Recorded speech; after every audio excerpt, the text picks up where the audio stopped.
કિસાન તમે આપણે આમાં સ્પ્રે માર્યો જે પ્રાકૃતિક ખેતી માટે, તો શું શું વાપર્યું હતું એમાં? 100 કિલો પાણી પેલા તેના તરબૂડામ ફળીએ. બીજું શું વાપર્યું હતું? 3 કિલો ગોળ, બીજું 100 લીટર છાશ. ખાટી. પછી એ બધો સ્પ્રે માર્યો હતો એમ? સ્પ્રે મારે કેટલા દિવસ થયા? અઠવાડિયું થયું.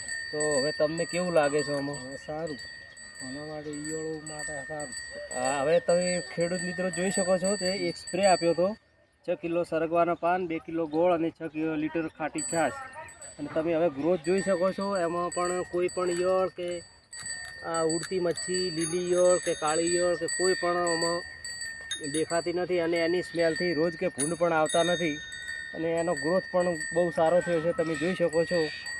તમે એમ કે આ ચણા પણ જોઈ શકો છો, જો એનો ગ્રોથ સારો છે, ફ્લાવરિંગ સારું છે, એકદમ રિઝલ્ટ સારું છે. અને 0% આપણે એગ્રોમથી કોઈ પણ દવા લાવવી નહીં પડતી.